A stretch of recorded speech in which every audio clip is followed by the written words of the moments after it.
Hello and welcome to Roundtable, number 14 of Dualistic Unity.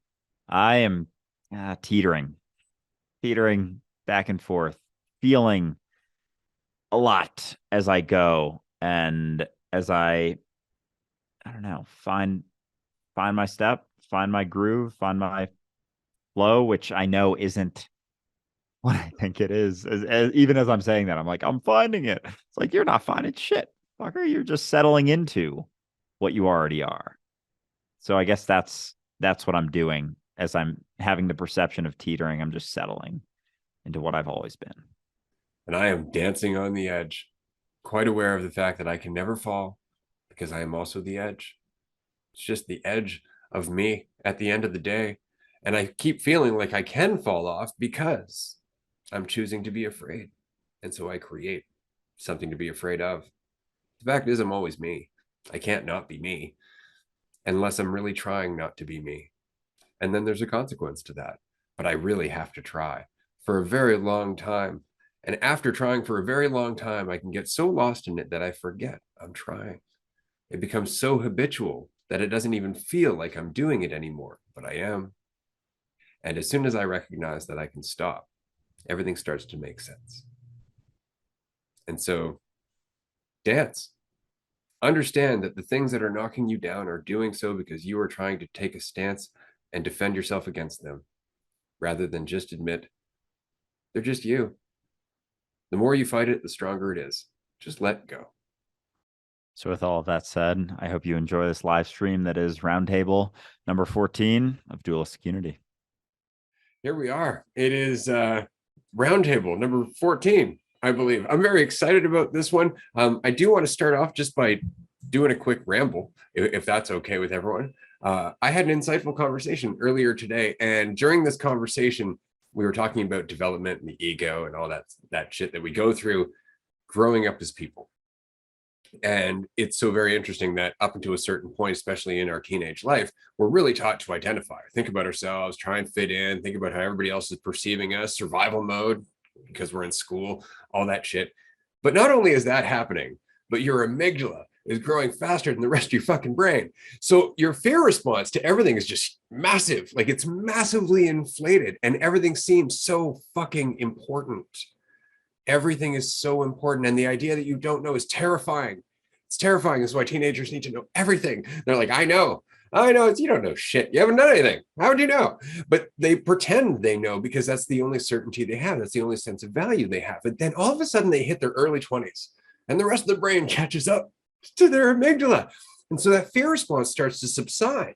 And all the shit that used to make perfect sense because they were afraid, because they had to invest certainty to counter the fear, suddenly stops being so certain.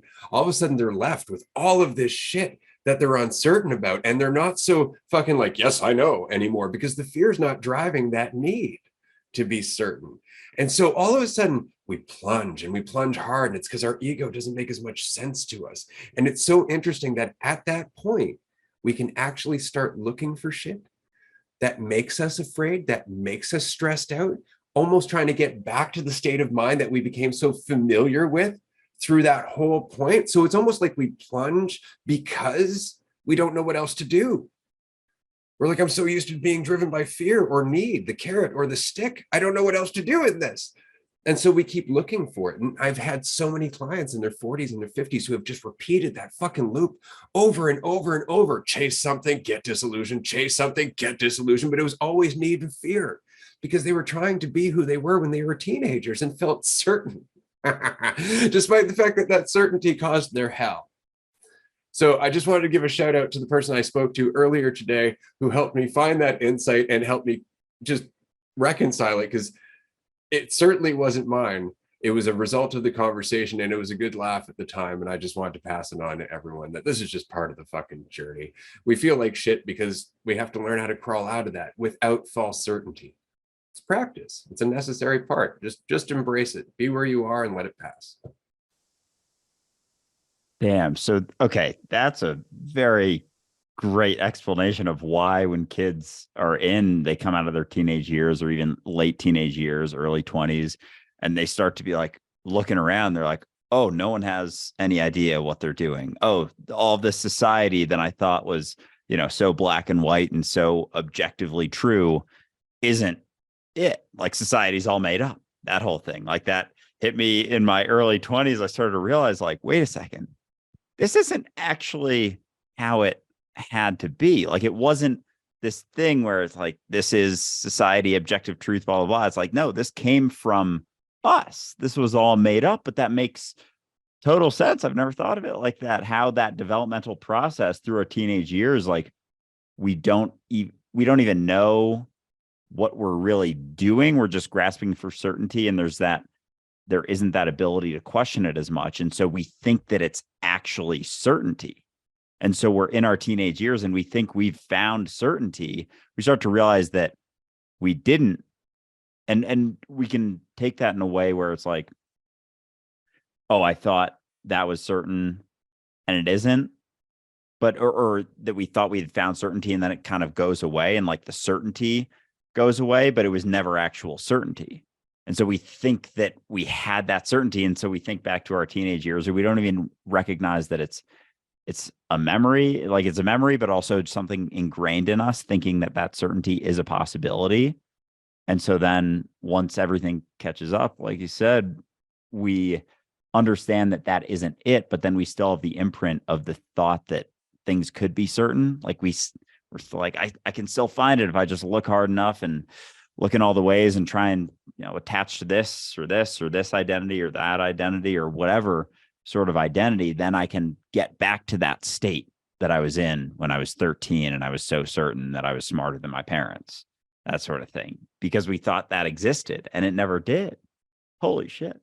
That's interesting. I appreciate you putting that in that way, because that makes things make a lot more sense.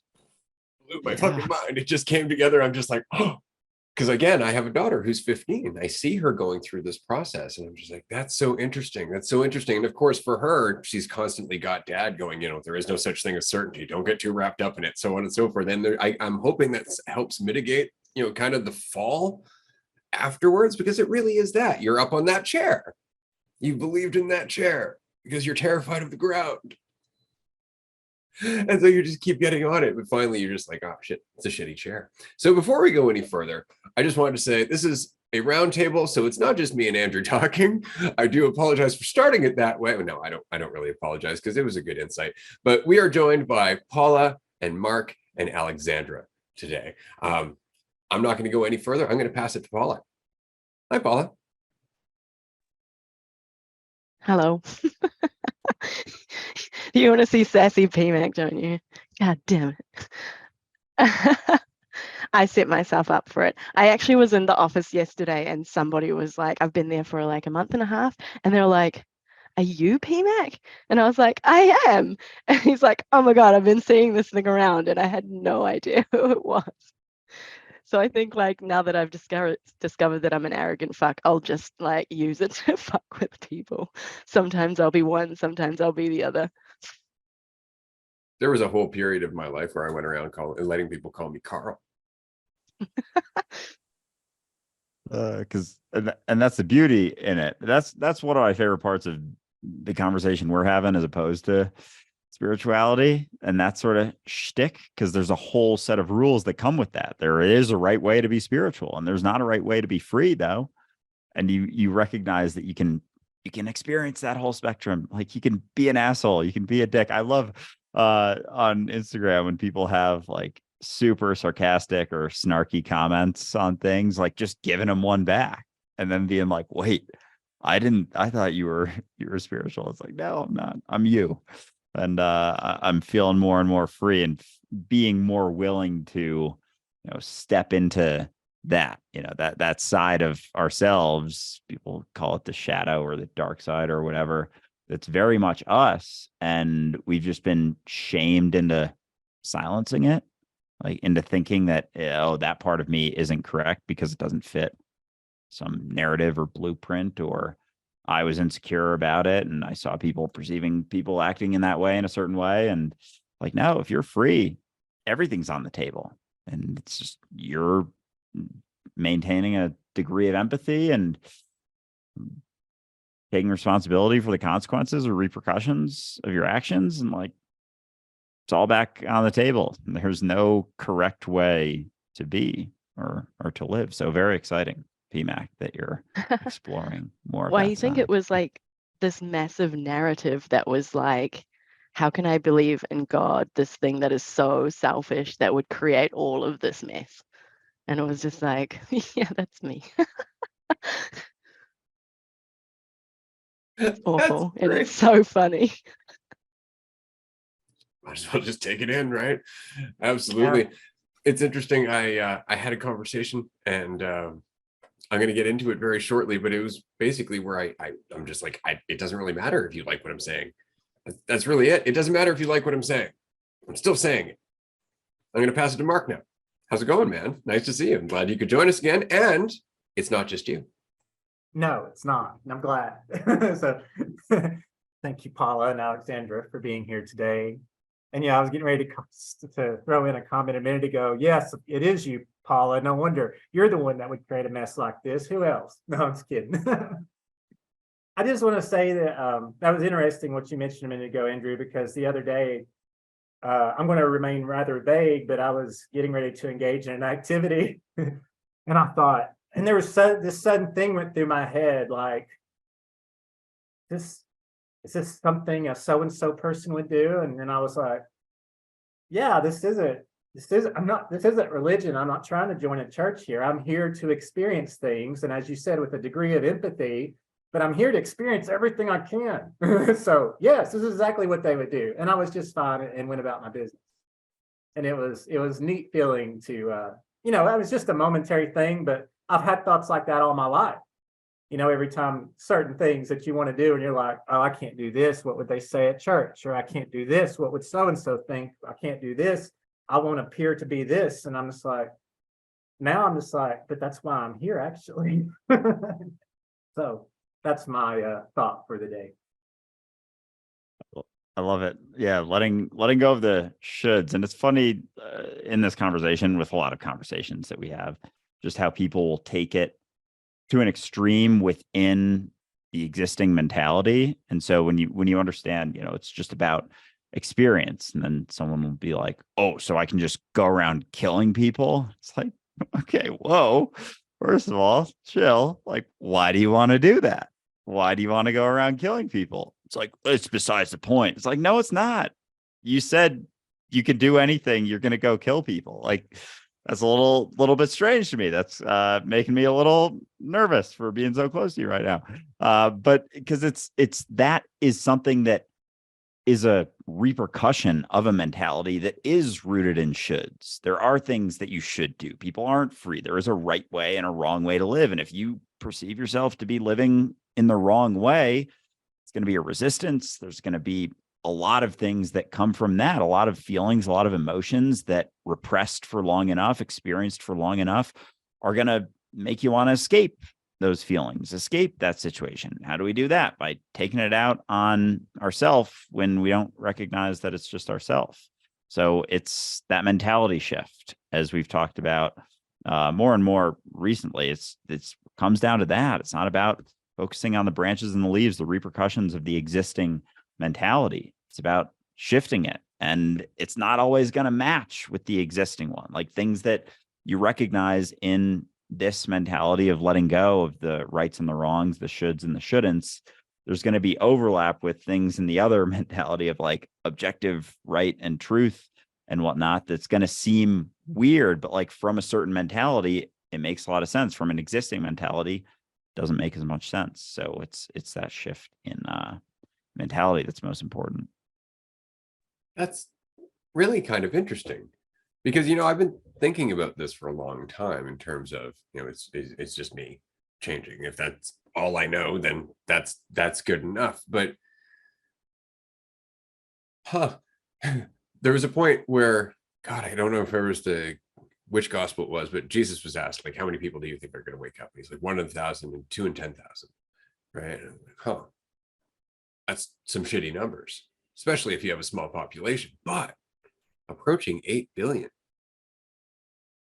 makes you start to think that there's a lot more probability of people waking up, because there's just more people. And then when you take into account the amount of stress, the fact that, again, like we're just going to keep hitting that wall over and over again, the more the system gets out of whack, it's almost necessitating that change. That's really interesting. I don't know if anybody remembers this part. I think it was in the second Matrix movie, where he meets the architect, right? And the entire point that the architect was making is that there will always be one variation that becomes Neo. No matter how many times they try to recreate the Matrix, just the sheer spectrum that must exist necessitates Neo coming into existence at some point, right? That's very much what I'm saying, is that it really is just numbers. Out of all the variations that currently exist right now, how many of us are waking up? 10,000? 100,000? Right? And as they're waking up, they're having ripples over the whole. So it's almost like we're getting to the point where we're so overpopulated that we have to wake up just to keep ourselves in balance. And yet we all experience it as just working on ourselves. That's so interesting. Yeah, I'm curious. I know we've talked about this before, but in regards to like population waking up and like the idea of waking up, I know it's just a fucking concept. And there's a spectrum that goes along with it. But do anyone here, I can pass it to Ray first, think there's a point? Like, what do you think, if there is a point that's like the, I don't know, breaking point where someone, you could say, woke up, like if that's common across everything, or if it's just enough of a shift? Like, is there a chasm Tipping point. almost? Yeah, tipping point. I don't know what it is, but there is a tipping point. Yeah, I would say there can be, absolutely. I think that the unfortunate reality of this is that some people just break, right? Instead of hitting the ground and bouncing back, they just don't. And often it's because there's so many environmental factors, like just the sheer like volume of alcohol that's shoved into our culture. That makes it way harder, right? Opioids, that kind of thing, pharmaceuticals. It makes it really hard to bounce back because we're not fully equipped to do so, right? And so we get lost in these escapes, and sometimes that's what buries us. But when we don't, yeah, there is a point where we just get tired of the suffering. That's really it. Like, where the suffering has just become so much that we just surrender. Stop trying to be anything, because that's where the suffering is coming from, right? It's like, fine, fuck it, I give up. And it's right there. But it really is that, fine, fuck it, I give up, without ending your life, just giving up the attempt to be something, to win the game that's in your head. Because that's it. It's in your head, right? Finally, you're like, I can't win. And then you're like, yeah, there it is, because there was no game. Now you're here. Now you're actually living. Enjoy. But that right there is super uncomfortable, which is what I was saying before. At first, you're like, but why? That's not really part of this anymore. That's not part of the equation. Like, in terms of why are you doing this, it's not really about you. It's just about doing stuff. What do you want to do? Pick a direction. It means nothing about you. Nothing. Right? But we still have that programmed response that, no, I have to go down a certain direction. There's a right path for me to take. There's something that I should do that's going to make my life better. One of these things, which is it? And look, everybody's disagreeing. Who do I agree with? Right? And it's like, no, there's not one single path that's going to do shit, because the reality is reality, which is moment by moment existence. It's not about where you're going. It's about where you are and your relationship with that. That's what it's about. I love the fact that as I've aged, that has dawned on me more and more, that it's really not about which direction I take so much as how much I get out of it, moment to moment, what I make of it, moment to moment. That's what shaped my life. But at first, when I was younger, I was like, no, I got to get the right career. I got to live in the right place, know the right people, dress the right way, all that shit. None of it makes a difference, because the reality is you are here now. That will always be your reality, no matter how much you want to run from it. It's the quiet moments that you're fucked unless you're doing the work. It's where you're stuck. That's why I always get the image, and I know this is funny and I'm sure absurd. I always get the image of somebody just sitting on the toilet at midnight, left with their fucking thoughts, where you are as humble can be, and at the mercy of all the shit you carry.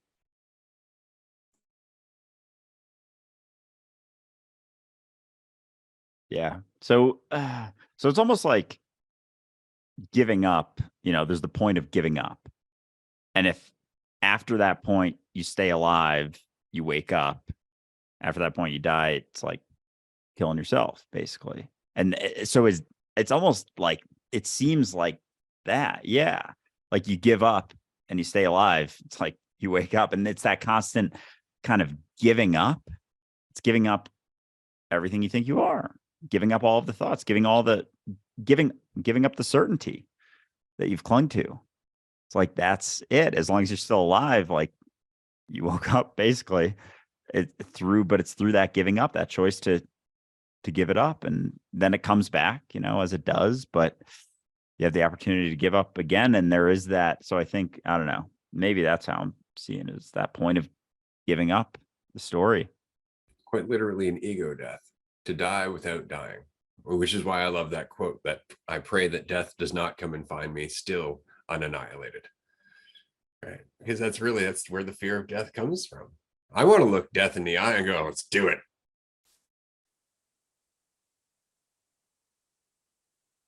Yeah, and being willing to face that is so important. But I didn't really have anything to say. I was just going to fill the space, so I will now pass it to Alexandra. Great to see you. Has been a guest a number of times on the roundtables. Great part of the community. Good to see you, Alexandra. How you doing? I'm good, man. Good morning, and thank you for the intro. I apologize, I have a cold. But I was just listening to you then, you're saying, it's in giving up that you find freedom, etc. And that's where you start kind of living your life in the here now when you've relinquished yourself. But it just makes me think of a wise poet and philosopher, 50 Cent.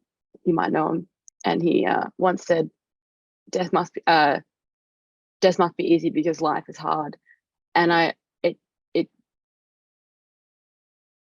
just find it really funny when you're saying like, oh, I want to be annihilated by the time death comes around. And it's big of you, and it's masochistic of you. And I think that is really where you get the most juice to squeeze, is where you keep killing yourself over and over and over and over. And I just think it's funny how you're like, no, like that's, I want to leave annihilated, because it's ruthless. Like how can you say like, no, I actually want to metaphorically, figuratively kill myself over and over and over and over. I want to experience that ego death over and over and over. So by the time I'm gone, he's pretty much just sweeping me. The Green Reef has just got a broom. There's no sky. Like, what are they called? Saber? Sky? I don't know. Anyway, like it's big of you, and it's fun. I've done it a couple of times, and it's mostly been, I thought life was out of my control. It's led me to death's door. I've been moribund, and then I've gone, well, if I'm not leaving now, I guess all I can do is take it minute by minute, day by day, hour by hour. And I've just lived in the here and now out of sheer necessity, because I didn't have any more gas in my tank to try any harder than that. And then ironically was just living in the here and now. And I was like, oh shit, maybe I can always do this. But to think that you're actually voluntarily submitting yourself to doing that over and over and over, it's big of you. It's big of you. And it's funny because I've died, right? And I've awoken, if you will. I'm thinking I'm vibing more with the whole like Jesus in a cave thing for 3 days. Like it was a bit of a long weekend. It wasn't really a death, but I came back after a few days, and I'm at this funny point now where and it coincides with listening to DU. I want to sidebar, and I'll tell that story as to how I came across you guys in a moment, because I think it's actually really, really worthwhile sharing. But I'll finish this and say that I've come out of the cave, and I started living in the here now. And then as a consequence of these constant fucking moments and fucking around and finding out, because I have no idea. And frankly, I'm playing in the overtime because I thought my game was over. So I'm just like, oh, well, let's see how many points we can get on the board right now. But as a consequence, some things are really working out, because I let go of this idea that I had any fucking idea how they should go, what was best for me. And sure enough, I'm walking myself back up to that cliff now, and I'm going to have to throw myself off again, because I'm so convinced that I know. I'm so convinced that the preconditioning of my former life has some virtue in this one, and it's really, really, really hard to constantly, like, I'm about to push myself off the cliff again because I'm getting really comfortable with the idea of how things are and how they should be, and I'm feeling it. It's ironic. It's like I'm suffering under this false certainty yet again, despite the fact that, like, I know where that goes and it doesn't end well, but I'm still doing it. And I suppose it is just the dance between, like, I don't want to say myself and the ego, but sure, the self and the ego. And I commend you for wanting to walk out annihilated, because I'm not looking forward to pushing myself off that cliff, despite the fact I know that I'm better off once I hit the bottom. I appreciate that. If it helps, it just, see, it's interesting. We had this conversation once before that there's a point where you do it because you're so fucking tired of suffering, where you're like, I'm done. Like, this sucks. You know, even when you're getting high on yourself, it's starting to build rifts with everybody else. You're like, fuck, I'm doing it again. Right. And so you do it because it makes sense to do so, but it's hard. After a while, it's not hard. After a while, what you start to recognize is that it's actually the cessation of effort. It's just not having to put in the effort to be anything. And so that walk up to the cliff gets smaller and smaller and smaller until you're jumping into a puddle. Like, it's really, it's just the tiniest thing, but it's that perspective change, right? Like, even the idea, like, I know I'm going to come up to that cliff is also false certainty. Yeah, that's a good point. Because okay, so this is along these lines what I was wrestling with, and Alexander, that like back and forth. I feel like I go through that every day, almost, like clinging to something, experiencing consequences, realizing that what I'm doing and letting it go is like, just it happens quicker, but it also, I don't know, things keep coming up and it keeps being let go. But I think it's just being aware of them, you notice them more. Whereas in the past, it was like just building up kind of without even you being aware. So it seems like it's happening more, but the reality is that it's just, you're just not in it all the time. And so there's that disparity between the experiences, opposed to just being like numb to it, like the frog in boiling water. But part of me is, and I don't know if it's ego or what's coming up, but there's like a resistance, and this is going to sound ridiculous, sort of.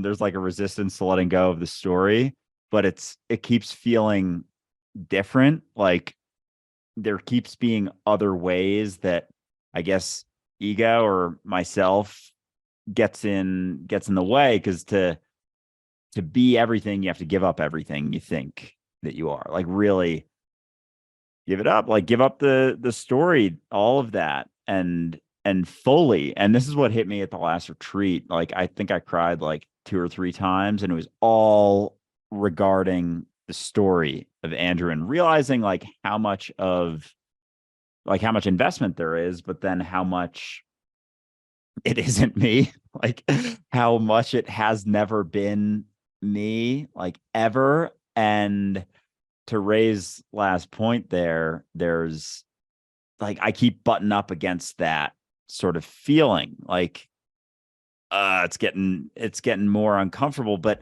that's because I have a narrative about it and like thoughts about what that is. Because the reality is, beyond the thoughts, it doesn't change. Like, nothing changes. I'm still this, whatever, Andrew, sort of, but it's like nothing changes. And that, I think, you can build a story about how you think everything's going to change in this negative sort of way. Like, what's it going to be like? Because you don't know, but you've never known. You've never ever known. You've just created false certainty your whole life. And so, I don't know. It's like I'm kind of talking through it right now, but it's an interesting, like, resistance that just keeps coming up to being that, because there's a story about what I think it is that's attached to it, I think. Absolutely. I'm going to pass it back to Alexander. I was honestly just enjoying, like, kind of swirling that around my mouth, and I was like, yep, you're absolutely right. And it's just so funny because that cliff you're about to push yourself off is just a self-made cliff.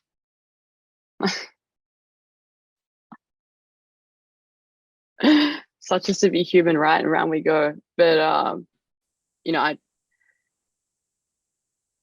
I guess it's just that classic, like just wanting so badly to cling on to false certainty, even in the moment, like the whole narration of like this third party narration of you going through the thought process that I'm falling back into old habits, I'm relying on old narratives, I'm gonna have to pull the rug from under my own feet. That unto itself is even just a false certainty. And like I'm just listening to you and I'm like, God fucking damn it, I could just drop it. Hey, I could just fuck that right off.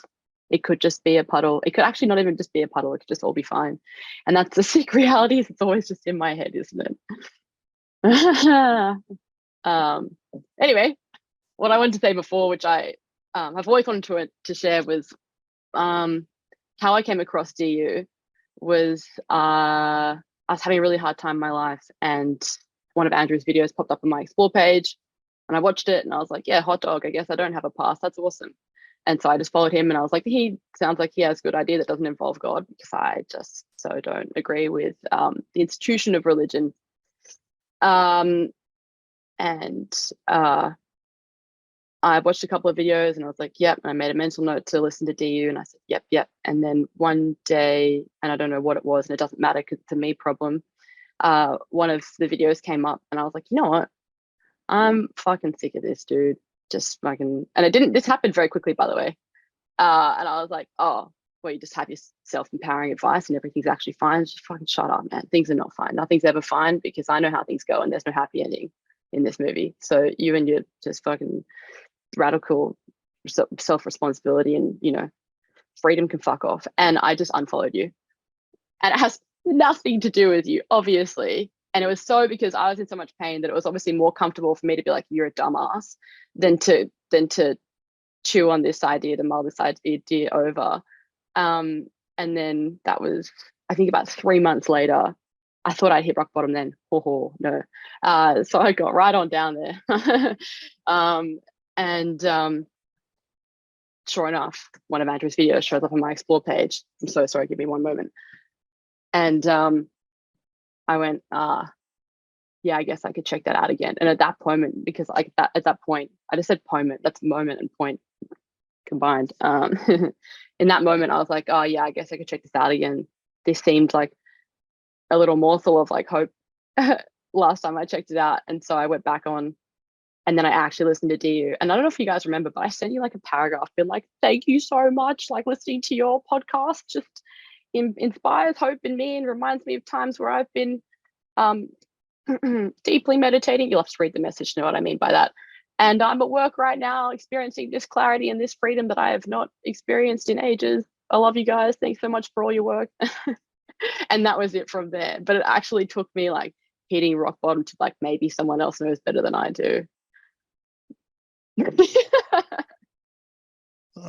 That's awesome. I appreciate you sharing that. I think a lot of people can resonate with that sort of sentiment. And I know that because I get lots of comments like the first time around that you saw the content. It's like, oh, you know, there's all the idea of what that is and how that's like, oh, that doesn't work for everyone, blah, blah, blah, you know, whatever it may be. And, you know, it's not to say that anything I say is like fucking perfect or anything, but there's a willingness to look at it and like an unwillingness to look at it. And so I think it's probably quite common for people to come across me or Ray. I know he's got his high turnover rate across either of our content and just want to be like, no, that's and you got to come up with a story as to why it's not the case, because otherwise you got to look at yourself and the things that you're clinging to that maybe you don't have to, and maybe this letting go of this is an option. Maybe I don't have to cling so tightly to that. But yeah, that's that's fucking awesome, Alexandra. Love to hear it. Yeah, it's always nice to just let us know the path that brought you to DU, because it is like that often. Admittedly, there's parts of my life where I wouldn't have listened to Dualistic Unity. I would have been straight up like, no, it's just not possible. I'm always going to suffer. You don't understand. You guys are comfortable, all that, so on and so forth. And what's funny about that is I actually had someone recently say, you know, sometimes I think that if I just had your history, Ray, if I just had your narrative, I'd come to the same insights. And I'm just like, you don't want that. No. Yeah.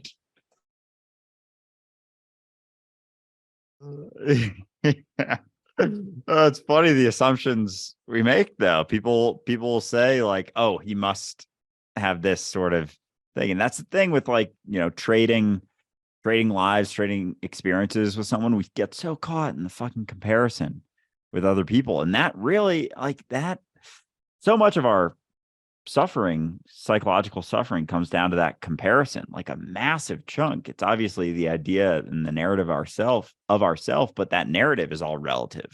It's always relative to other people's narratives. And we don't know their narratives. We don't know their story. Even your best friend that you've known since you were 2 years old and you grew up together and always went to school together, like, you know, 1%, if that, not even like a percent of a percent of a percent of the reality of their story, because you have no idea what goes on inside of their mind. You don't know what goes on when you're, you know, not around. You never actually know. And yet we build these narratives, like someone coming across Ray's videos and being like, oh, if I just grew up like you, I'd get this. And it's like, is that really what you want to do? Because you're clearly have a story that I'm guessing is not correct, given what I know about some of Ray's upbringing. Is, yeah, I don't know if you want to be trading that, but it's just what we do, and we're always settling on those stories, and we think they're correct, and they never are. They never have been. They never will be. But our story of whether it's our story of ourselves or our story of anything else, and yet that's where the psychological suffering stems from, is settling upon story of us relative to the story of everyone else, and we can never actually know. Like the arrogance to think that we could is hilarious and kind of a bummer. Agreed. And even so far as hearing these words are my favorite. Oh, I wish I could experience what's in your head. No, you don't. No, you don't. Work your way towards what you're going to experience in your head. Find your own Buddha nature, as it were. But I want to return, if we can, briefly towards the topic of arrogance. And the reason I want to return to that is because there was a point when I was younger where I recognized that there is this delicate balance between what the ego wants to look at as humility and arrogance. But it really is confidence without needing to prop yourself up. You know, like if there's a problem, you're just like, I got this. And it's not because I'm awesome. It's not because you've propped yourself up or anything like that. You just are giving into having faith in yourself. And the more you do that, the more you start to recognize, I'm actually quite good at things. And that comes across as arrogant, but it's not, because it's not comparative. You're not trying to say like, and everybody else sucks, because you recognize everyone else can do the exact same thing if they were humble enough to just get involved with what they're doing instead of trying to be someone through doing it. And I found that to be really interesting. I know a lot of people have disagreed with me over time. Oh, it's not arrogance because it sounds terrible to the ego, right? Like the ego just hates that. Oh, what? Arrogance? It's kind of like the word egotistical. It's like you're kind of acting egotistically. How dare you? It's like, okay, let's take that out of it. And let's just talk about like the mechanism that we're referring to, right? But immediately it's this negative connotation to the ego. Right. And if you understand that that's the game, then you're really looking at what the concepts are pointing at and removing the opinion of them, removing the emotional response to them, right? Almost stepping back and taking a more clinical look at it and going, right, it's not quite arrogance though, right? It's kind of like the difference between judgment and discernment. We've talked about that one before, where judgment ties to you and your level of value. Discernment is just you taking in information and processing context and making a decision based on what you've recognized. At no point are you tearing anyone down. You're just recognizing what they're doing and modifying your behavior accordingly. But judgment is, oh, what an idiot. That's different than, that's probably not the best thing to do, because you're not judging them. You're looking at what they're doing and the mentality that it's coming from and recognizing that you've been there too. I'm just going to leave open air, waiting for anyone to jump in. I I will take my spot and being the first one to jump in, unless anyone else have anything. But I have some stuff too. But yeah, it's just that shift between the perception of division, really, versus not, with so many of those things like discernment and judgment. Like, is the ego involved? Be it, you or perception of other people? Are those stories and narratives involved? Do the words mean something about someone's characters, or is it just expressing that openly? And so without so much of a story, there's not anything holding you back on the arrogance discussion. So it's just the lack of story. The story holds us back. Even if it's mostly positive, there's still negative stuff. Or even if it is all positive, that doesn't necessarily mean free by any means.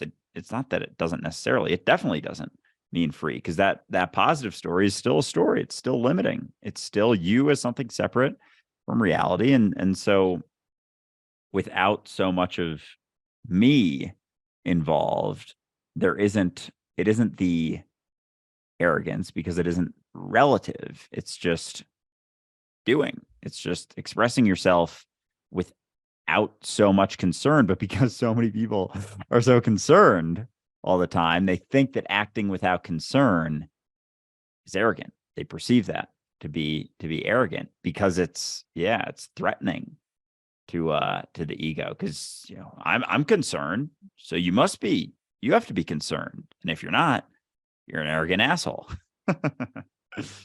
I've actually had life coaching clients say that. Like, when I first started coming here, I thought you were rather arrogant. And as I got to know you, I recognized you're not. It's like, yeah, that's going to happen. We have a question in the live stream, so I'm going to read it and we're going to address it. I have a friend that threatens to distance themselves from me and will ignore me if I don't meet their expectations.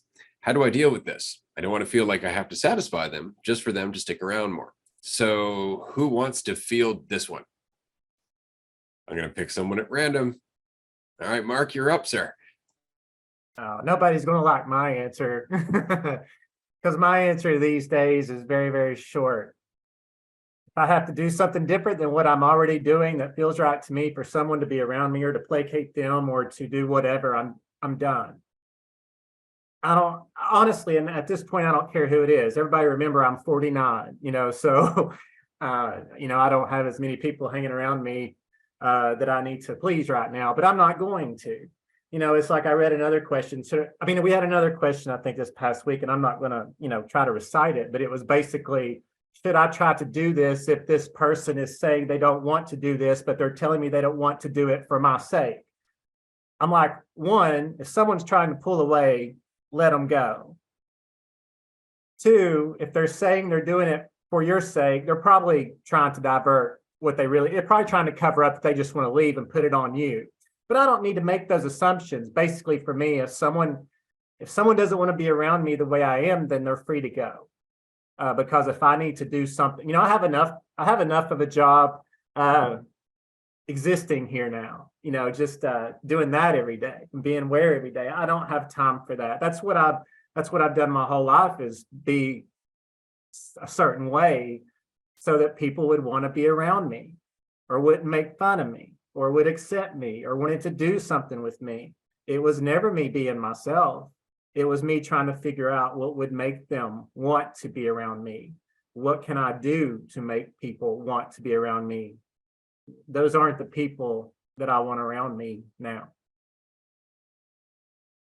Well said. Absolutely. Oddly enough, that would have been my answer too. I'm not here to be liked. If you want to go, go. There's the door. Don't let it hit you in the ass on the way out. That kind of thing. Paula, we're going to ask you to answer the question as well. What's your take on it?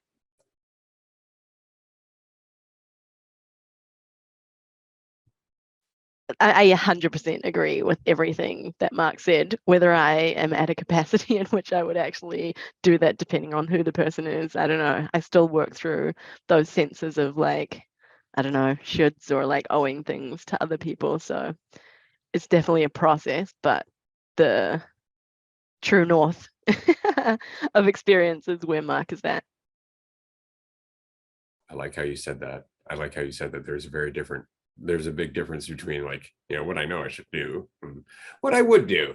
Because there's the ideal, and then there's stuff, right? There's all that human stuff that gets in the way. And so it's good to acknowledge that, otherwise you're holding yourself up to some standard that causes more stress, right? And inevitably paralyzes you. I think that's another thing that's really important to recognize. Like, there's no right decision. There's no right decision. Everything is just your experience from moment to moment to moment. If it's a lot of effort to keep this person around, maybe you should take that as a hint, right? Like, that's the whole thing. Like, if you're constantly having to give up yourself for the sake of keeping somebody else in your life, all you're doing is giving up yourself. You really need to take that in, because your life is about you. If you're giving up yourself, what are you living for? Right? That person's never going to fill that hole. They can't, especially if they're that needy, because they're trying to satisfy a hole within themselves. So you're making a hole in yourself to satisfy a hole in someone else. Just, it ends up turning into a whole lot of nothingness. And it feels like that. It feels empty, it feels hollow, it feels isolated, it feels alone, right? It feels like there's nothing, and there's nothing to feel. And it's just because you're giving up everything that you are, which is here now in the moment. If you're thinking about somebody all the time, every day, like, oh, what do they think of me doing this? Oh, I should text her. All that stuff takes away from your life. If you need to do all that to keep them around, they're not going to stick around. They never wanted to be around. You shouldn't have to convince them to stay around. And it's not about that. Alexandra, would you like to weigh in on this as well? Human word noises. I completely agree with you. I would only add to that. Sorry, I'm just going to mute myself. Excuse me. I would only add that you can change your behavior and you can slow your roll or do what you need to do. I forget the precise wording of the question to make someone else happy, but I'd only recommend doing it if you actually want to. Because I don't see an issue with changing your behavior, provided you can, as in you have the capacity to, and you want to. Because I don't have any context, and I don't know that this person asking you to behave differently is necessarily a bad thing, because potentially they're actually sticking their neck out and they're saying to you right now, hey, this is what I am going to need from you to stick around personally, because I have to be true to myself right now. Is that something that you're ready, willing, and able to commit to or try? And I don't know that they necessarily have your best intentions at heart. I don't know if they necessarily know what's best for you, but they might. And I think it cuts both ways. You don't have to do anything. There's no should. You shouldn't have to change to keep someone around, but they might. But yeah, you can, and they might. It might be a terrible idea. It's funny. We all go like, don't change. Don't change for anyone. Fuck it. If they don't like you, they can fuck off. But maybe they see something that you don't, which I know I'm personally often guilty of. And so it's food for thought. And if you can and you want to, give it a crack. Alternatively, dance to the beat of your own drum, and maybe by doing so, you'll actually receive a better outcome in future, which is almost guaranteed, because whether it's losing them as a friend or getting them and your relationship changing, there's always something better on around the corner. So fuck around, find out. But food for thought either way.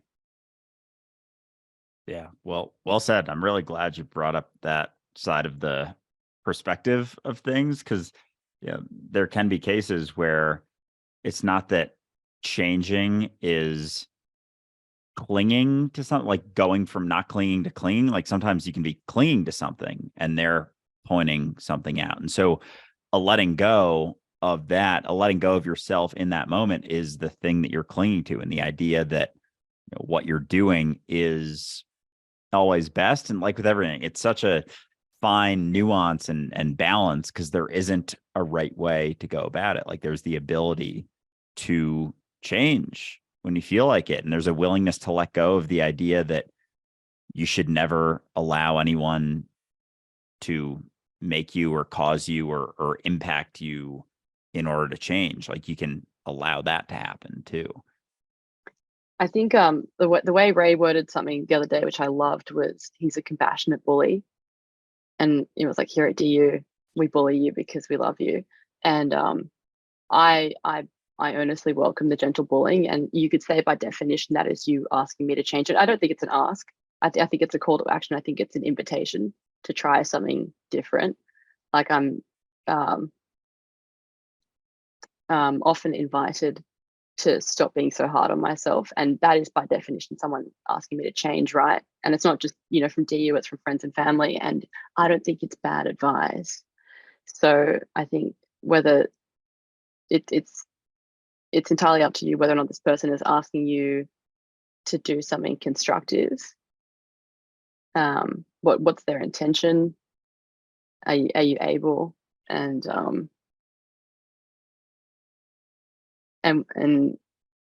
what would it cost you to fuck around and find out? Because That is why interesting. not? I just wanted to say Why that not? I think the difference is that here we're asking you, or we're suggesting that you don't have to self-deprecate, but there's no hint that we're going to leave if you don't. Right? There's no pressure whatsoever in saying you got to do it for me, you got to change for me. Right? It's I forgot in your own about that. time. Sorry. Yeah, absolutely. Yeah, no, I don't think the ultimatum definitely changes that. Again, I don't think it totally nullifies the point that maybe you're partaking in something that could be very harmful to you and dangerous. You just don't know. But alternatively, if that person doesn't really like you for you and you don't think what you're doing is negativing your life, then fuck them off. Or just say no. Don't take advice from me. PMAC. And yeah, you basically just kind of like narrated the process that I described at the beginning. So like knowing that the true north is just like, you know, you're just going to do what you do and people around you can, you know, fall into line. But there's always that other side that's like, but what am I reflecting? Like, what am I seeing back? You know, what's the part that I'm working on? And like playing the dance between the two and like unpicking and just watching how it unfolds. It's not always just like one side or the other. Like when Ray described it, it sounds really simple, you know, and everybody relates like, yeah, until there's like one little like spot in the tapestry that Alexandra opens up and then it's like, oh yeah, that's right. It's never like just the answer. It's always like the questioning and the unpicking and the like poking through reality. Yeah, I was just going to say I'm really enjoying the gray area in this conversation, because that really is it, because you'll know to some degree if it's coming from need on both sides, right? That's really the sensitivity you're looking for, right? If they need you to change or they're demanding you change and you need them to approve of you, all that stuff, that's the distortion. You know, if you can get rid of that, you'll have some clarity and you can make a choice whether to participate or not. But until you have that clarity, it's very difficult to actually know what you're doing or why. Yeah, I think that's a great clarification too, because that's what I was just thinking.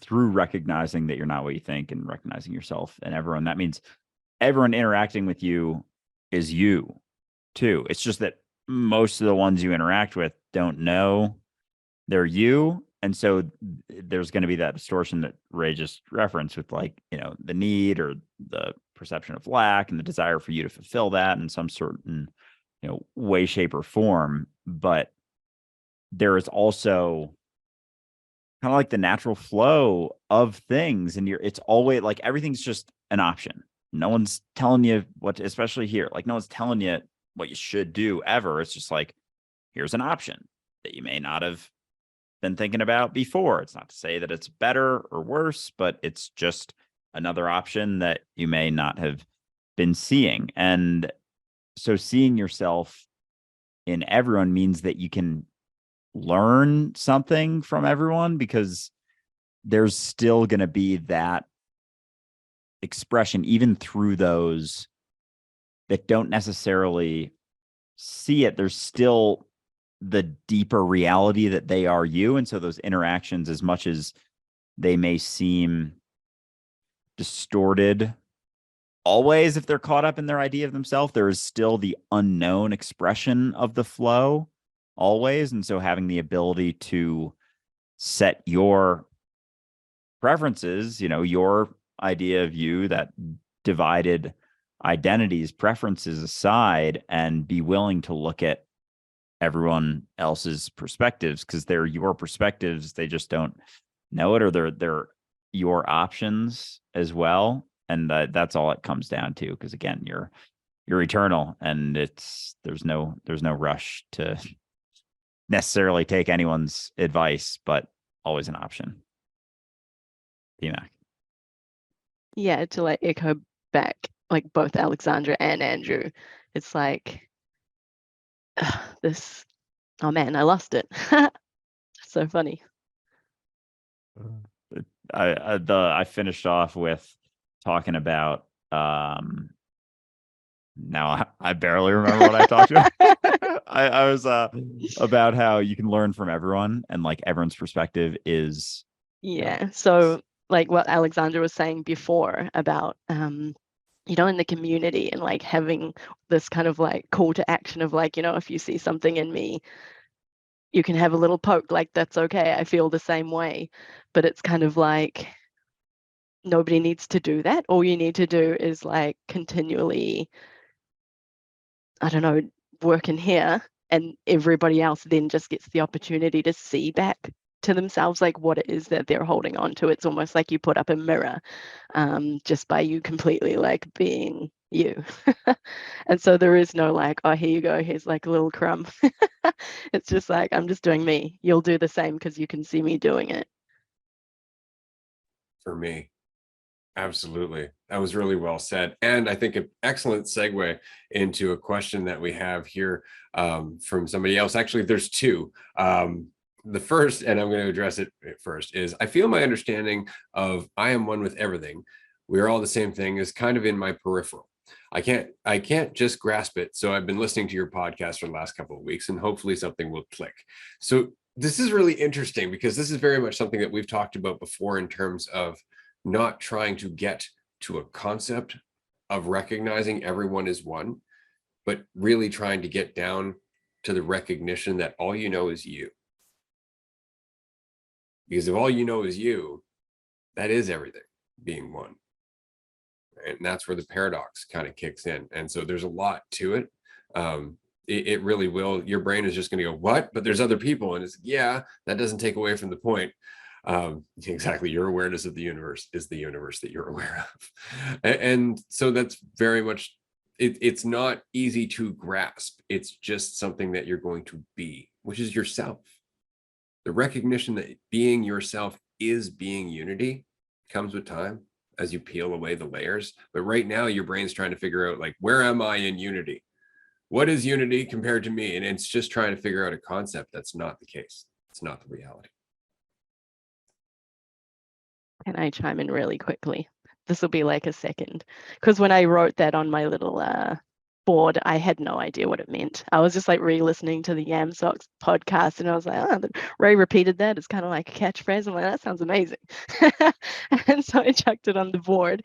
And it wasn't until maybe like a week later when I showed it to you, and I was listening to another podcast, like one of the DUs, and I was like, that means something totally different than what I thought it meant.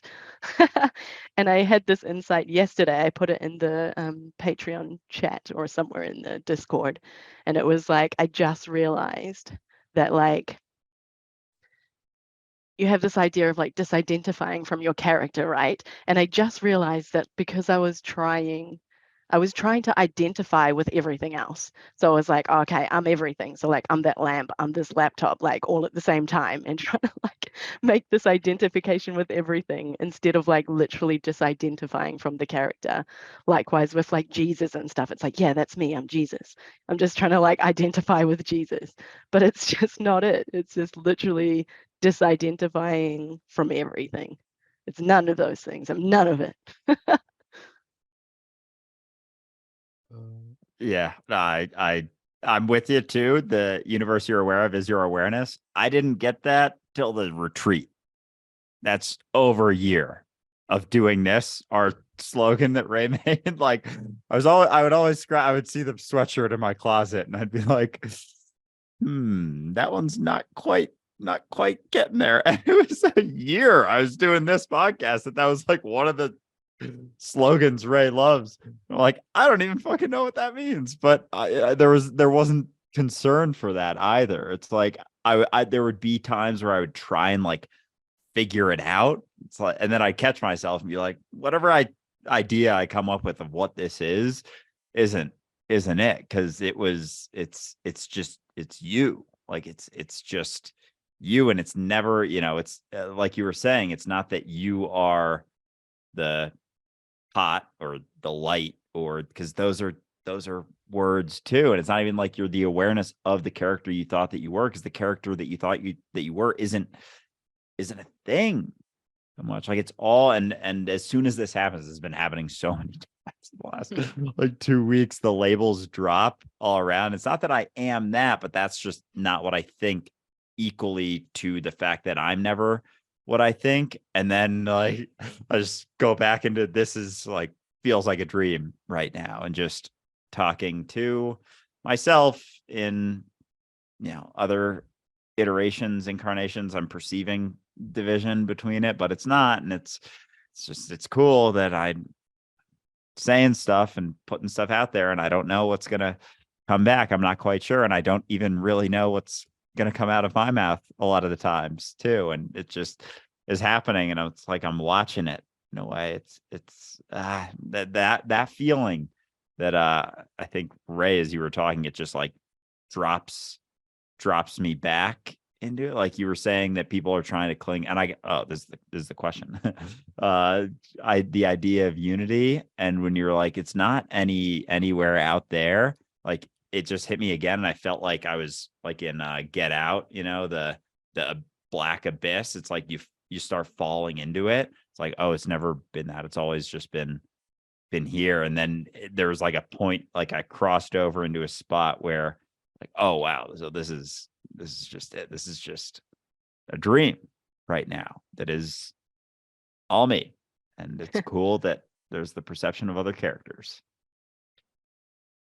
And even like the thoughts and the emotions and the sensations and the senses coming in, it's also not you. I feel like I can understand a little bit more about when Ray says like there's no difference between like the internal and the external, because it's all just like senses.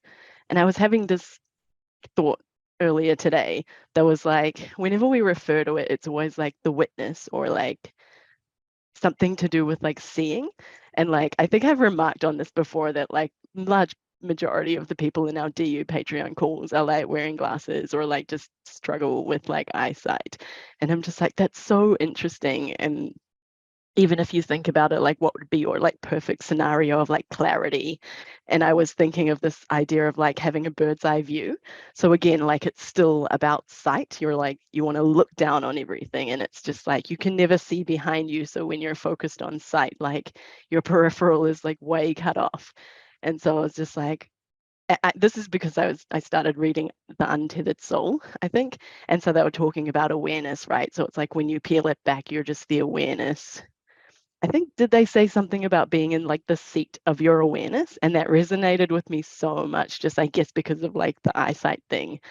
And I was wondering like, what is the statistics on like people who have bad eyesight? Because I feel like I've been roaming around in life being like, I'm disabled, but actually like I didn't realize that I was like having this mentality. But maybe like having bad eyesight is a good thing. Like maybe struggling to like try and see things clearly is not what I should be doing, but just like relaxing the effort, allowing things to go a bit blurry, like using all the rest of my like, I don't know, paying more awareness, I guess, to the other information that's coming through. And so it's like, instead of like the awareness being like this very like sight heavy thing, it's just like, where is the seat? Like, where is my awareness sitting? Like, who am I? And I've heard that question a billion times, but like, it doesn't make sense until it makes sense, right? Like at the right time, you'll know, you'll pull that thread and you'll be like, okay, this is the one I'm going down at the moment. But yeah, that's where I'm at the moment.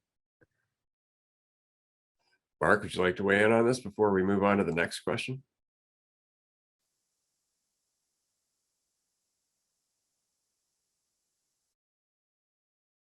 I think I think did you mouth now? Yeah, sounds good. I forgot where we were at. So let's just move forward. Perfect. All right. Well, this ties into the next question, I think. Is this a cult? So I'm not one to answer that because obviously I'm going to be biased, aren't I? But I will pass it on to 3 members of the community who can speak for themselves. Who would like to go first? And be honest. I will, because I passed on the last one. You know, I'll be honest. I'll be very honest. The first few weeks, there's several times that I stood back and watched, you know, I was talking to myself. I'm like, is this weird? You know, I mean, I was, you know, doing the calls in the Discord, you know, a lot had happened to me those 3 weeks, 3 or 4 weeks. And so, like I said, it was the first month. So I've been here several weeks, and, you know, I'm every a few times, at least a few times a week, I was going to be like, I need to be really careful. You know, am I getting caught up in something odd, you know, that I've read about, you know, I've seen scenarios, you know, how can I tell that this isn't that, you know, I don't want to be, you know, one of those people that, you know, always fails the phishing email test at work. You know, I just don't think about it, and I just fall for everything, you know, answer the scam call and give them my social security number, whatnot. You know, so I am really on guard about that. I used to remove viruses from computers, so I'm real careful. But you know, I would think about it, and I'm just like, okay, I'm looking at this, and there's no real rules or anything. Nobody's telling me what to do. Nobody's demanding I be there. No one's imposing anything on me at all. And so I keep looking at it, and I'm like, okay, no, that's totally true. I'm here 100% voluntarily. There's nothing I had to sign, nothing I had to promise. I mean, sure, I'm Patreon 3, but that was my choice, and I can stop that at any point in time. And no one said a word to me about it. So, you know, to harass me or anything. So, you know, there's nothing like that. So I would reach a level of comfort, you know, and then I would think about it again a few days later and just take stock. I'm like, no one's actually saying anything that makes me feel bad about myself, or that I'm wrong, or that I've ever been wrong, or anything like that. You know, I'm wrong now, or I've got these things I need to work on. Yeah, you still don't get it yet. You need to go through this you know, there was none of that. So you know, that's really, I guess those were the few things, and I don't know a lot, but those were kind of the main things I was trying to think about as I was trying to answer that question for myself. You know, I don't have to be any way to be here. I don't have to be here. I don't have to show up for everything that's involved with this if I don't want to. No one ever has anything to say about the way I am interacting with it. There's been no, like I said, no rule book, no code of beliefs, no list of laws, I didn't have to sign a form promising that I had a green ray body. I mean, you know, nothing like that. So that's when I finally stopped. I stopped and got more involved, because I never felt any of that. And that's what felt good about it, is that, you know, I felt like the whole time I felt like this is 100% my choice.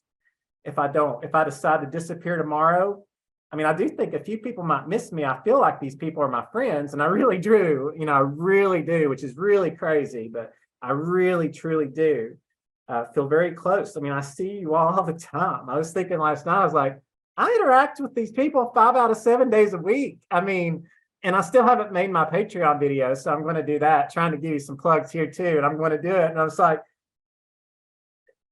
they almost do feel like my family. I see them all the time. These people that live all over the world that I interact with so many times per week, that I feel closer to than probably anyone physically near me, except for maybe 1 or 2 people. Yeah, it's worth it. And I don't think I would feel that way, the way that I feel, if this was some kind of cult, or if this was something that was twisted, or something that has some kind of dark intent, or, you know, intent to control and harm. There's just been nothing. And there's been nothing from anyone, any member, anybody, you know. And I've remarked to you both, not in some time, but I have said, and so do others, you know, it's palpable that you're not trying to get anything out of this. And that means a lot, because I've told you before, and I think a lot of people can. I mean, everything we see is an attempt to get something out of us or to manipulate us to do something. Every single commercial, everything, really, everything. And I can't find that, you know, if I even just talk about Andrew and Ray specifically, I can't find an ulterior motive. And I'm pretty close now. I mean, I know a lot of the things that go on. I mean, I know I hear a lot of the details. I'm definitely in all the Patreon calls, so I get to hear lots of stuff. You know, I can't find anything. I can't. And I'm used to always finding something. I really am. I mean, it's not hard. I mean, because we all know that when we're under our illusion, we're always looking for something out for ourselves, whether we realize it or not. There's always an ulterior motive, but I can't find one. And sometimes I sit and I watch you both, and you know, I'm not going to try to describe it, but I can see that just us being together and talking is everything to you both. And you can see it. I saw it a minute ago. I see it a lot, but you can see it. And that's not coming from greed. That's not coming from a place of trying to control, manipulate, and self-gain. It's just not, and it doesn't. And I don't question it anymore, because all it's ever done for me is be a positive thing in my life. It's changed my life, but that's a whole nother story. But that's all it's ever done. I've never gotten one negative feeling from any of my interactions, and I try to interact a lot, and it's been since the 1st of December now, and I still do not have any evidence whatsoever for me personally that this is a bad decision for me, a bad place, I'm in danger, I better watch out. I can't find any justification for it. I'll keep looking. I'll always be alert, but I can't find it at this point, and I wouldn't be here if I could, because I'm a pro at dipping out. I'm a pro, and can't do it. Can't do it. Mark, damn, you get me emotional, man. That means a lot. It really does, because it is how we feel about this. Like, there isn't a motive necessarily, and I think a lot of that comes down to knowing that we don't need it either. Like, this disbanded, this ended tomorrow. It's like we would be okay. We would continue to express ourselves in how we see fit and be free in ourselves. There is that lack of need for it that makes it what it is. So fuck, man, I appreciate all those words, because they mean a lot. We really do. And I know Ray's been at this for 20 years, figuring out a way to have something that exists that is that, as you described. So yeah, fuck, man, it means a lot. Thank you, Mark, for expressing that. And PMAC. I don't know exactly what the definition of a cult is, but when I think of a cult, I think of people like taking poison and being like, follow me, and everybody taking poison and then everybody dying. I don't know if that's like relatively on track, but I figured like if either Andrew or Ray was like, hey, come drink some poison with us, like anybody in the community would be like, maybe can we question that? Because like that doesn't sound like a fun thing to do for the whole community to be drinking poison. And so I feel like it seems like it's just Andrew and Ray, but it is like a community leading, taking initiative, questioning, having authority, like taking responsibility, being humble, like doing all of it together. It's not just, hey, follow these two guys and we'll lead you down a path.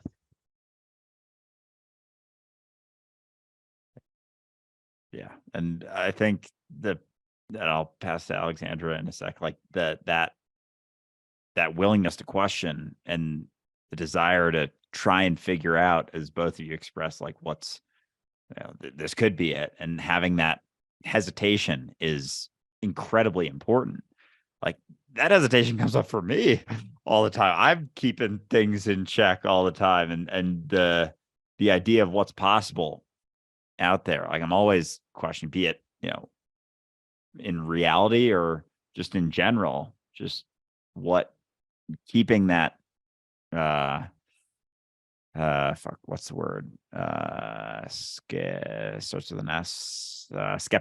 Skeptical mentality is hugely important, and I think that's something that everyone seems to express coming into it, is that hesitation, that unwillingness to just dive in and listen to everything is fucking gospel or something. It's like question everything, especially yourself and anyone else telling you anything, really.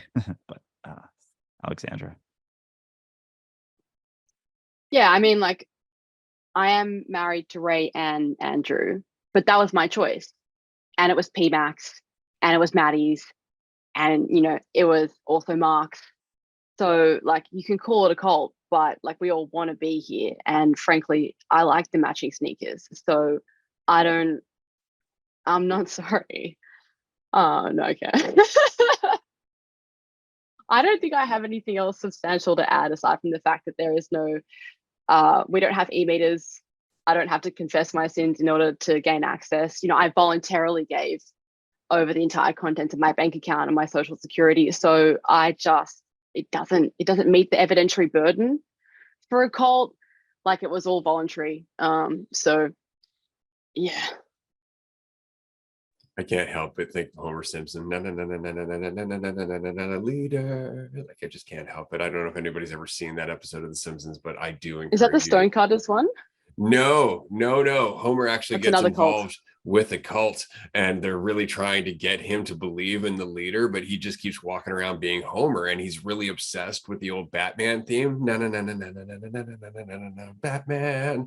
And so finally they clue in. They're like, aha, that's all they have to do. And so that's what they did. They stood beside him and they basically did the Batman theme, but put leader at the end of it because of the holy leader. And then he was in.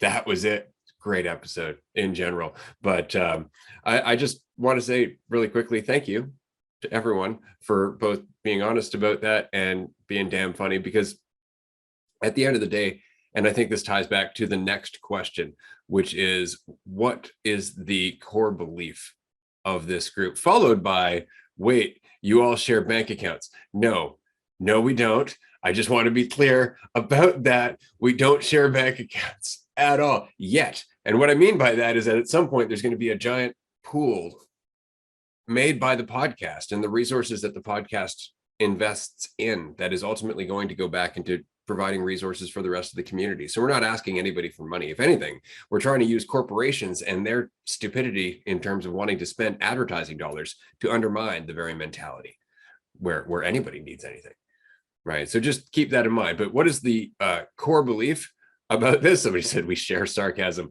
which is a great answer. There is none. Ray, I feel like I should just jump on here right now just for all the smarties out there. We don't share bank accounts. I'm not married to one nor multiple people. We don't break the law. We're law-abiding citizens. What else? We don't have matching shoes yet. I've definitely got a hoodie on the way. You guys should check out the DU merch. It's epic. I'm so excited for my jumper to arrive. Sorry, international term, sweater, not a hoodie. Just in time for winter. What else did I just rattle off? E-meters, we don't use them. This isn't Scientology. There is no bargaining chip. There's no requirement of you to participate or listen or enjoy yourself. There's no Kool-Aid. It actually wasn't Kool-Aid, it was Fruit Aid, which is like a poor man's version of Kool-Aid. Fun fact, guys. But yeah, anything else I said, I was joking. Yeah, okay.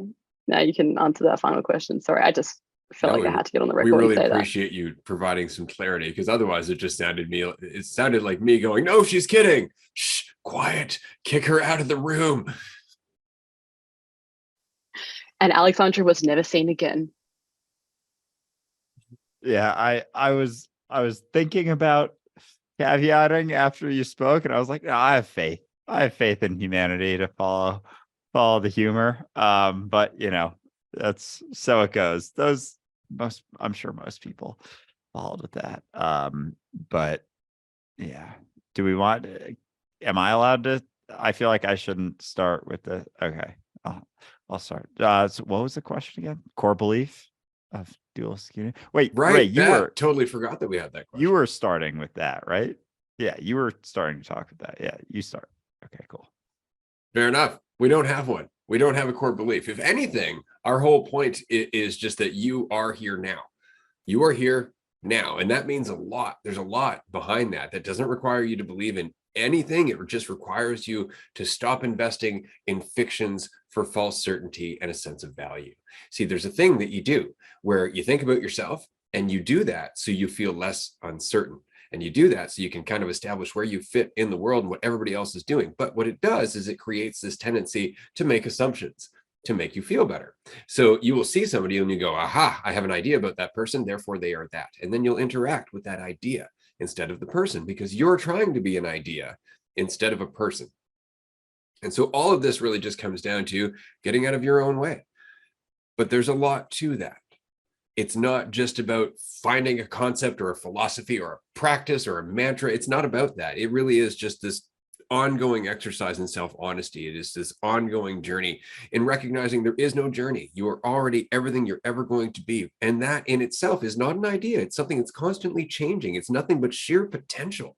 So there's nothing that you have to think about. You can have faith in yourself and carry on through your life and witness absolute miracles. And I don't mean like healing people or turning water to wine. I mean being able to walk into a room where you were anxious to go into that room, just say, fuck it, I'm not going to worry about it, and watch everything turn out exactly as it turns out without you ever personalizing any of it. None of it tears you down. None of it means a thing about you. None of it makes you less valuable. That's a fucking miracle, especially when you spend your entire life thinking that everything tears you down or builds you up. It's all about just being free of that shit because it's optional. The brain does it, doesn't mean it's true. So recognizing that, you find a level of freedom that has nothing to do with belief, nothing to do with following anyone, because that would fuck it up. We don't want you to follow us. As Mark was saying, this is just a conversation. We just want you to feel like you can just be yourself somewhere because everybody else wants you to be something. I don't want you to be anything. I know what it's like to try and be something. It sucks.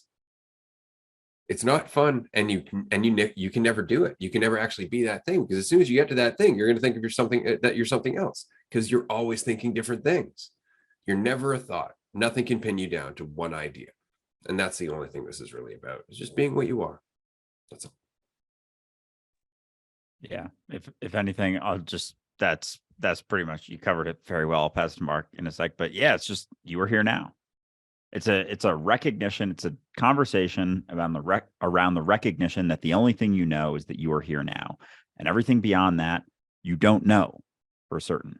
We have created a society that forgets that the only thing they know is here now, and that they are here now, and believes that there are things that are truth beyond that, and they settle upon it. And one person saying, oh, that's the truth, one person saying, no, that's actually false, and that's the truth. And it's like, none of it is. It's just a conversation that circles around that recognition and everything that comes with it, because we so often are settling upon certain things, but there is a depth, there is a very, very unexplored depth to the recognition that the only thing that you know is that you are here now. And that's what we're exploring. Mark.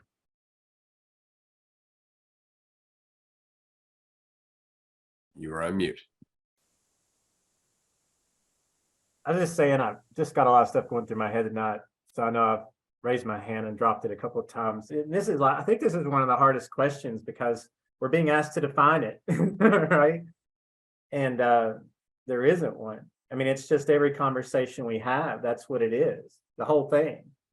But I mean, I definitely agree that you're here now is, right there. I mean, that doesn't leave my head, be here now. I've got it as a screensaver on my TV. I mean, I hear it all the time.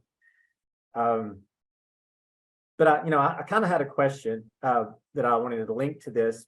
But, for me, it's the main thing, which is, part of that is, is that every single thing that like we say, every single thing we think is true is all made up and unnecessary. And you do have the ability to totally be a different person every single every single moment you've got an opportunity to do that if you want to, and all you have to do is choose it, and you can do it. Anyway, it's just interesting. But my question is, I know we're always trying to make ourselves feel better with the certainty, but whenever we tell ourselves things like I can't, people will judge me, or they, people are talking about me, or people think I look bad, or people think I'm ugly, or people think this, or I'm not good at this, or I'll make a fool of myself if I do that.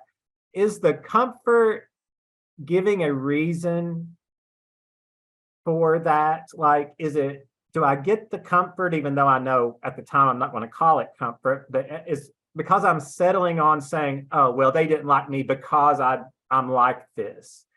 Does that make sense? Is that the comfort in that scenario?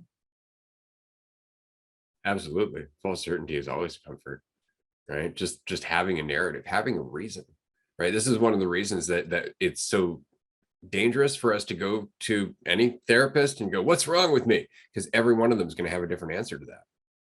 And the brain's just like, sweet, now I know, right? And that's it, is that it's just false certainty. The fact is you don't know. And most of the time you're wrong. Even if you were correct, even if that person did in fact look at you that way, there's a reason why. It has nothing to do with you, right? Very little to do with you. And you know this because you could do everything perfectly and somebody's still going to find an issue with you, right? So it really just comes down to that uncertainty again, like, right, they're probably not thinking that. And even if they are, that's not really based on the truth. And so you always end up back in this gray area where you're just like, and you move on with your life. Yeah, that false certainty is in fact the comfort. And that's why, analogies like the prison, for example, is being in a prison and not knowing what's outside of that prison seems more comfortable because, these are the walls. This is what I can do. This is what I can't do. I can't do a whole lot, but at least I know. And that's where the comfort comes from. Just like being in a prison where you don't know what's outside, but you can walk through it, but you have to, it's that comfort drops. And it's like, I've used this example before, but walking my dog, when the tension is on the leash, there's a comfort in knowing where she is. As the tension drops, as there's slack, if she's like closer to me or whatever, I'm not able to have this perception through feeling of where she is. I have to see her. And if I'm not looking, then I don't know. And that's the discomfort, but that's the freedom. Like, that's the freedom, is that uncertainty of knowing where you are, where you fit, what people think, whatever is always going to be uncertain. And so the false certainty gives us that comfort no matter what, even if it's negative, it doesn't matter. It's false certainty. And therefore it's more seen as more comfortable, because freedom is uncertain and can be very uncomfortable when you first feel it, when you're not used to it. It's just like stepping into a hot tub or something. It's uncomfortable if it's like 105 degrees or something. It's very uncomfortable at first, but then you settle into it, you get comfortable. But if you dip your toe and you're like, it's really hot, or same with cold water, and you run away, like, you could have gotten used to that. You ran away as soon as you dipped your toe in. Mark?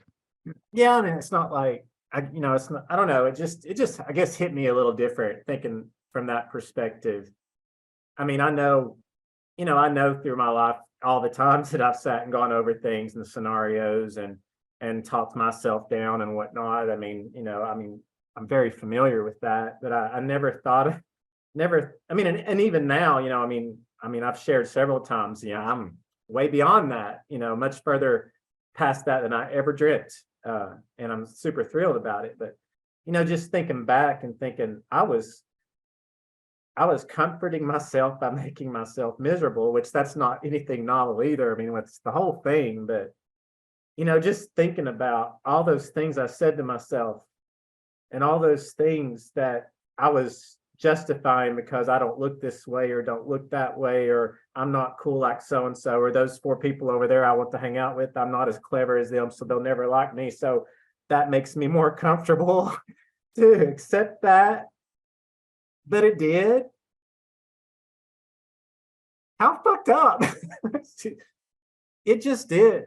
It's fucked up. And, I think that I think that right now, and I'm going to allude to two other things I wanted to mention very quickly before this call ends, and I don't know why, I just felt like I want to. But the first thing is I heard a quote the other day, and it won't leave my head, even though there's a little bit about it that kind of I can't really plug into how this kind of conversation, at least not directly. But basically, the quote was, "A man has two lives, and the second one starts when he realizes there's only one." I loved it because my life started in December. And this is the only one I care about, even though the other one was necessary. I'm pretty excited about this one because it sure is getting off with the bang. But that has just stuck in my head. And I just thought it was a really neat quote. And the other thing is that I wanted to mention is so many times I think that because when we all talk about these things and going in and out and in and out, oh, I went in, I was in it again and all this, I smell a little bit of, I know we're all trying not to do that, but still it's sometimes I feel like we're being hard on ourselves for that. Oh, I failed again, basically is what you're thinking in your head. Oh, I'm going in and out, but every time I go in, it's bad. No, it's not. No, it's not. That's why we're here. We're here for the whole thing. I was thinking of another clip. Every time I do clips, it all comes back out around me. It all just flows back to me. I go through the clips in it, and it comes right back to these calls and podcasts. But it was the games, the 3 games from season 3. The game that you're supposed to forget you're playing. The game, then you win if you forget. The game where you're supposed to remember you're playing, and you win if you remember. And then the game where you remember you're playing both games, and you both forget and you remember, but you're still, as Paula was referring to earlier, as the observer, you're aware of all of it happening, and it's all great. And you love every bit of it. And you really do. Even if you get caught up and tore up and cry and whatnot, you're still over here. I feel that shit. You know what I mean? I mean, that's what it is. And honestly, there's several things I really want to talk about at the retreat, and I'm looking forward to it. But that's where this stems from in my head, is that was one of the main things I got, is every bit of it, and we love it all. And I've never forgotten that either. And so that's it.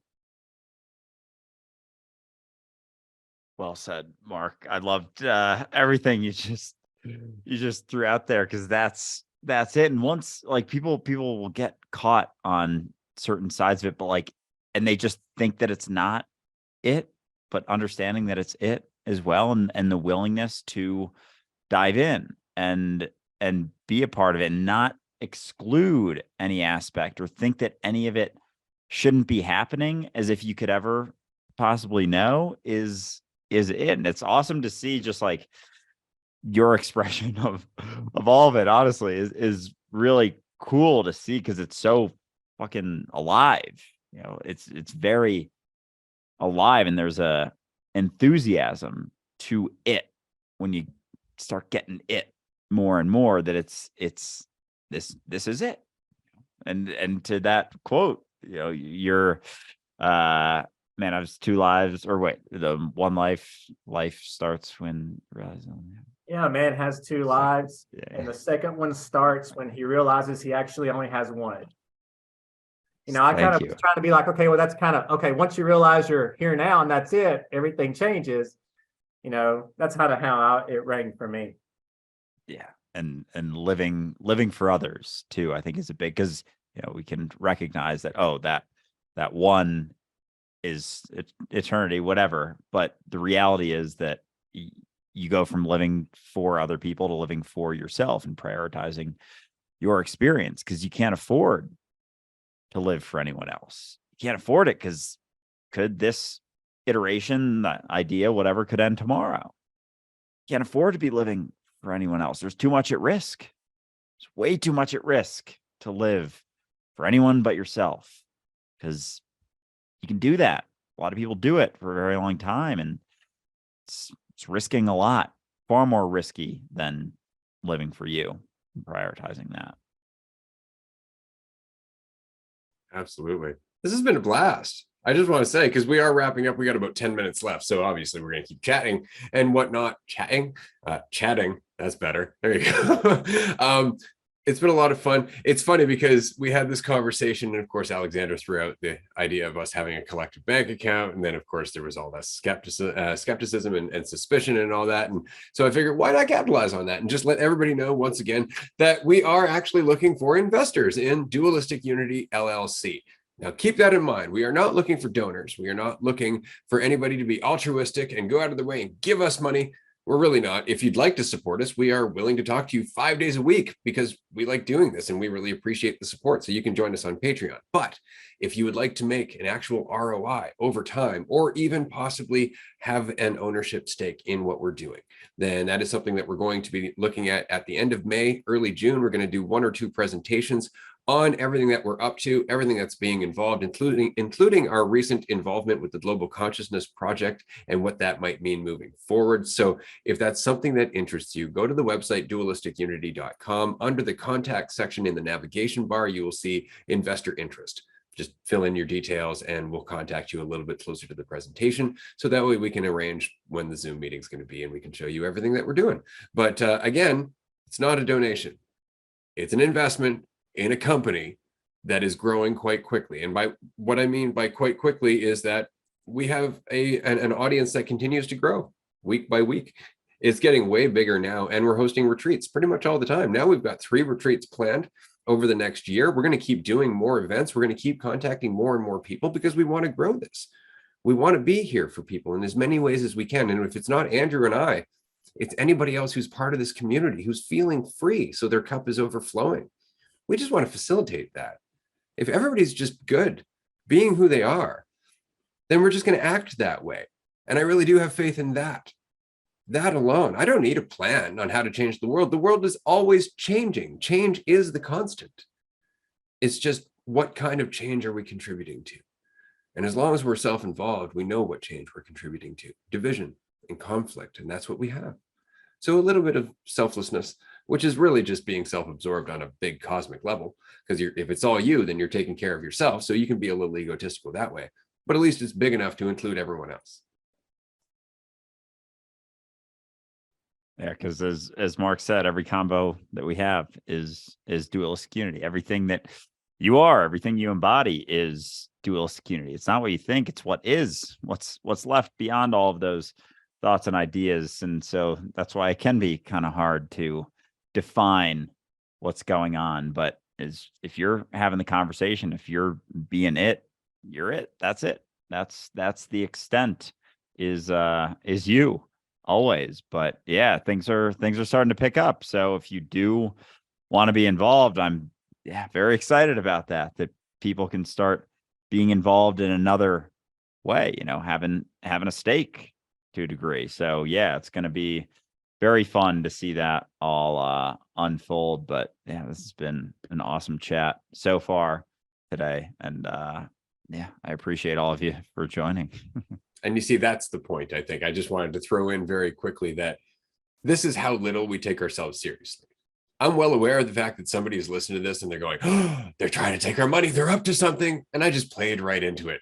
Just go ahead, run with it, right? Because there's nothing I can do about that because you're making yourself suffer. But when you're done, the proof is in the pudding. You're welcome to go and check out all the shit that we're doing. It really does speak for itself, in my opinion. And this is kind of why I was having a good little cry earlier while Mark was talking about dualistic unity, because I really have spent half my life just not wanting to take anything from anyone, wanting to create something where nobody's asking anything of you, right? Because that's all I've ever wanted. That's all I've ever wanted. And so if nobody's going to do that, fuck it, I'll do it, right? And what I'm amazed by is that there's so many other people doing it, because why not? Why not? It's just that nobody's ever doing it. That's all it is. So we feel like it can't be done, but it can be. You can actually just put yourself aside, not be selfish, and you'll be just fine. Especially if you're able to, again, connect with the people around you, because then they're going to do better. Right? That's all this is. It's just ripples. I have faith in everyone doing what's best for them, but it's the environment that sucks. When the environment makes you feel like you're divided from everyone, competition makes sense. Division makes sense. It makes sense to lie, cheat, and steal. It makes sense because you need to survive in a world that doesn't give a fuck about you. But that's all a perception, you see. It feels like it doesn't give a fuck about you because you're not open enough to see where it does. Because you're not participating in being part of the world that gives a fuck. You're too busy thinking about yourself. And isn't it weird how you can't see others who care about you so long as you don't care about you? Not about anything other than that. Just be you, and the world will follow. Yeah, isn't that funny how an environment that sucks necessitates rules? Like it necessitates guidelines. I think that's probably, you've talked in the past. I'm not as much of a history guy as Ray is, but with the Dark Ages and everything, and kind of everything that came of that, how there have been times in our experience where things were so awful and miserable that like societies, be it, like a religion, arose within that because it was so brutal that people clung to that certainty. Because when an environment is so shitty, you got to cling to external stuff. And there's like a building, like shitty environment, more rules, shittier environment, more rules on top of the rules that were existing, because there's more desire for control through the shittiness of the environment. But when you recognize that, you understand that, oh, there can be a shift to the environment. Like I am that environment. I am actively taking part in that environment. And if there's enough recognizing that they are their environment, that they're not separate, that they don't have to be caught in the will of that and be an expression of that will that's shifting, and the shifting tide, like that then becomes the focus. And that's all we're doing, is recognizing that the environment kind of sucks, but that environment's me. So I kind of suck right now, and I'm working on doing what I can to push back on that suck a little bit. PMAC. I was just thinking about this idea of like out in the world, however you described it, like no one gives a fuck about your feelings because they're too busy like judging their own. And in Dualistic Unity, nobody gives a fuck about your feelings because they're too busy like paying attention to their own. That's really good. That's really funny. And that's it, right? Like you're well aware, like we're not judging you. We don't want to be judged. Right? This is why I like going to karaoke at the end of the day, right? Because people are just, fuck it, I'm going to get on the stage. So I'm not going to judge that guy who's butchering Whip It, right? Because you're going to go up and butcher a song yourself. And you may as well, because what the hell else are you here for? What are you here for, if not for your own existence? It always seems so fucking simple when you break it down, but we spend so much time trying to be something. We forget that we are existence. It's all right here. We are going to wrap up in like 2 minutes here, but I do want to mention that we had a question regarding bipolar disorder. We do, in fact, have lots of thoughts about bipolar disorder and mental health as a whole. If you haven't checked out Dualistic Unity, I highly suggest you go and check out season 1 and season 2, especially because it's all just kind of deepening into the conversation. It really does unravel one episode at a time. If you can also join us on our free groups, which are every Wednesday at 6 p.m. Eastern time, except next week, because we'll be hosting a retreat. Or you can join us 5 days a week on Patreon, patreon.com/dualisticunity. We have 3 tiers. There's merch. There's a bunch of different stuff that gets involved, including some sweet retreat discounts. And we're going to be continuing on there in about 17 minutes for another hour and a half while we have a discussion in our tier 2 conversation, or our tier 2 group. It's always a lot of fun. It's exactly what this is like, except there's more people, because this is public and the groups are private. And I want you to remember that. If you want to chat, they're private. They never see the public. They will never see the public. And that all in mind, you can actually go through all of the groups that we've done since we started Dualistic Unity, and there's goddamn close to like 500 hours at this point. It's just a vault. Like even the podcast itself just pales in comparison to the sheer amount of insight on our Patreon page in that group. And if you can't do that, then there is the Discord as well. We have a community Discord with almost 800 members. There's no charge to be on that Discord. This is something we want to make very clear. There is no charge to be on our Discord. I know that's commonplace for a lot of people who have Patreon page. There's no charge because we want you to be a part of this. We want you to be included in this. Even our groups, tier 1 is like 35 cents an hour to chat with us up to 3 times a week. We're not trying to get anything out of you, as little as possible, because we just want to keep giving, because we don't need anything. And we want you to not need anything, including us. We just want to hang out with you, not needing us. Amen. This has been a blast. And for God's sake, check out season 2. I know people are skipping that season. It's like the forgotten season. It's like they get through season 1. They're like, I want to get to, you know, the more recent stuff. It's like, and then we get questions about things that have been directly talked about in season 2. So for fuck's sake, listen to season 2. Stop skipping that shit, because we see the numbers. We can see how many listens podcasts get, and there is a noticeable difference from season 1. It's like it just carries into season 3. It's like for some reason it's just totally passed over. Like it's weird, but you know, season 2 is feeling bad. It wants you to listen to it, so go check it out, please. We never tell anybody what to do. It's for your own good. Maybe I should start clipping season 2 and go back to season 3 later. It sounds like a more emergent situation with season 2. You might not be wrong with that. I'll not look at that tonight. We'll see. We appreciate you, Mark. But awesome. seriously, it is a recommendation, and it is a recommendation because, and I'll say this very quickly, to me, who spent 20 years more or less working on myself and very much trying to consider, how do I have this conversation without all the woo, all the belief, all the shit, all the snake oil, the distortion, without asking anyone to believe anything, just question. How do we keep this down to the unarguable?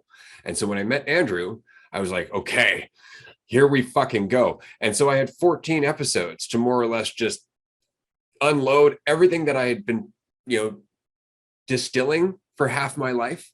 And then he starts asking fucking brilliant questions. And so it's just pulling out all of these insights. And then season 2, it was all him at that point.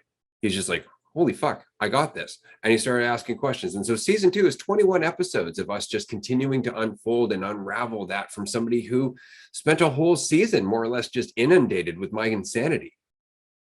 Right. So definitely, if you can, check out season 2, because it's such a beautiful season in terms of self-expression, of just freely and enthusiastically question everything that we've talked about in greater detail without so much of my involvement.